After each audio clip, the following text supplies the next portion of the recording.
I'm going to be titling this video Other Truths About Being an Actor in Nollywood. The reason why I'm doing that is because by the time you type the truth about being an actor in Nollywood, there is like a plethora of videos that you will find that's going to talk about all of that, and most of them have the same talking points that I don't think I want to repeat because it's just going to be stale, mundane, whatever big English word exists in the dictionary. You know what I mean? Repetitive. Like there's like 10 videos that 9 out of 10 of the points that each video has are the same thing, and I don't want to repeat that. So I'm calling this video Other Truths About Being an Actor in Nollywood because this is my personal experience, and these are things that I don't think anyone has talked about yet. Maybe they have and I haven't seen it yet, but these are things I had to discover by myself, and now I want to share it with you guys. So let's get into the video.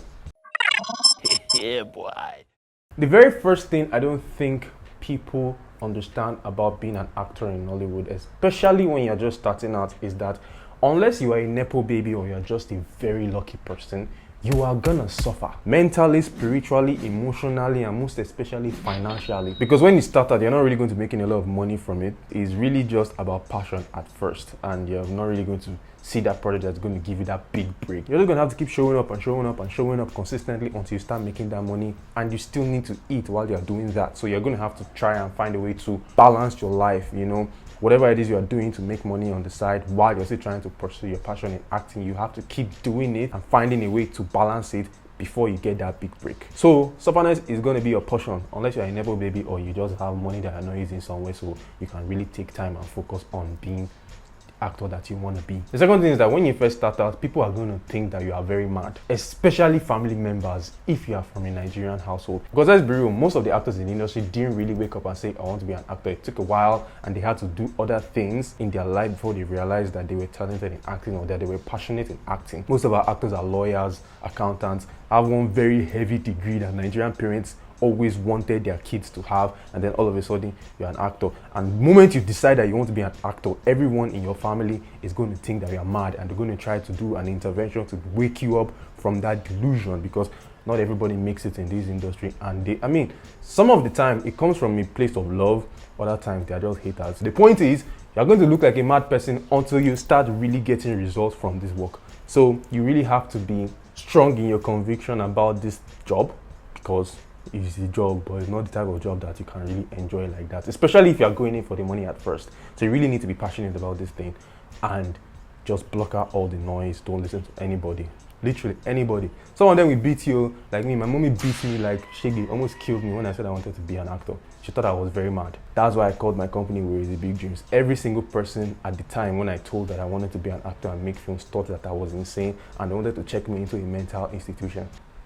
I'm not joking. Number 3 is going to have to be the fact that you need to constantly and shamelessly advertise yourself. I know that there are a lot of actors that have said that they were just walking past a set and then someone saw them and was like, oh, this person looked good, we need you to do this. They came, they killed their role, they got lucky, they blew up, and all of a sudden they're now this big A-list actor. It's nice to work like that for everybody. Don't think that you're going to walk on the street, someone's just going to see and be like, oh, come, you look like this character. You need to put yourself out there. Nobody's going to be looking for you. There are so many people that want to be an actor. If you think that there are not many actors in this industry, there's a lot. You're just seeing the ones that put in the work or got lucky or just are in the open space. There's like hundreds, thousands of more actors that you don't even know about, and they're still doing so much work. So if you think you're going to sit down and the role is just going to come to you, think again, because there are so many people that are fighting for the same role that you're fighting for. So fight. Number 4 will be that producers typically already know who they want to be in their film.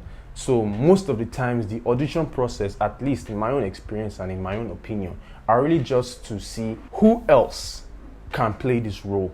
Maybe better than the person they already had in mind, or well enough that they won't need to disturb the person that they already have in mind, because guess what? If nobody that comes for the auditions actually fits the role that they're looking for, they'll go and meet this person. Sometimes, even say, whenever they're doing your audition, they're looking at you like Bombastic side eye.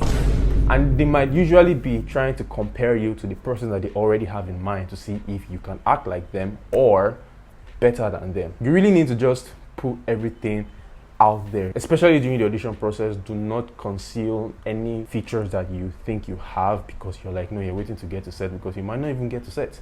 There's hundreds of people in that place that might even be better than you. So you really need to pull your entire self out there. Let them see who you really are so that they can be wowed or impressed, or at least their opinion about you and about their character changes to the point that they can consider you instead of whoever they already think they want to be the character that you're auditioning for. This next point is going to be a little bit controversial depending on how you take the point. And it is that actors are not your friends. Hear me out before you explode. The truth is that we're all actors and we are all, there's no nice way to say it, in a battle for the same roles. A lot of the time, the exact same roles. And thankfully, this generation of actors, my generation of actors, are so cool with each other and supportive that even if we're auditioning for the same role, if I don't get it and you get it, I'm going to give you like all the support. Congratulations, awesome. In fact, say, go and kill it, you know, that kind of vibe. But at the same time, you're all battling for the same role. And then everyone is looking for updates. So if you think that you want to make it in this industry by making friends with every single actor that you meet, I mean, it has its ups and downs. You can be friends with actors, but when it comes to the business side, everyone's looking for updates. They are not exactly the first person you would want to hit up or message or just try to contact when it comes to the next update. The people that you really want to be quote unquote friends with are the producers, the directors, people that can really give you the updates that you need for audition calls or even roles that don't really need auditions. They just need someone to be in the right place at the right time, you know. So like, make friends with actors, but don't think that they're going to give you updates. Some will be nice enough to give you updates, but they themselves, they are looking for updates. So I don't know how you want them to get updates to give you when they have not even seen their own updates. Do you understand what I'm talking about? Now, the last one, this one is the one that it touched my own spirit because I'm kind of like still going through it. It is, do not fall for the start out as a crew member trope. Sometimes it works out and sometimes it does. The reason why I say this is because depending on whatever it is that you are doing as a crew member, most of the time it will not really give you free time to be able to go for auditions or do self-tapes and whatnot, because you're always going to be on set or in the studio or wherever doing crew shit. Editing, cinematography, production assistants is good. I mean, it's important to have other skills in the industry besides acting, but you need to be very careful how you do it so that you don't get, should I say, typecast in a way that makes people see you more as that crew member that you are constantly doing instead of the actor that you want them to see you as. Nobody's going to take you seriously if you are always being production assistant. So you really need to show up as an actor and keep presenting yourself that, yo, I'm an actor, although I can do this on the side. And even say when you're doing it, try not to let yourself be seen too much in that area, because they'll just put you there. And when it's time to like bring that big role that you know that you can do very well, they're never going to think about you, because guess what? You're going to be on that set anyway, doing what? Production assistant or whatever it is that you're doing. So, I mean, still get these jobs so that you can have other opportunities and at least eat while you're still waiting for your big break, but do not bury yourself in these jobs to the point that people forget that you are also an actor. You get the point now. And that's pretty much everything that I have for you guys right now. If I learn any new thing again, I'll probably bring it up to the channel and let you people know. But yeah, that's pretty much it. Again, like you people know, is standard at this point that me, I'm not the best when it comes to concluding and closing up a YouTube video. So we're just going to look at each other until you either subscribe, leave a comment, like, and then go and do something more serious with your life.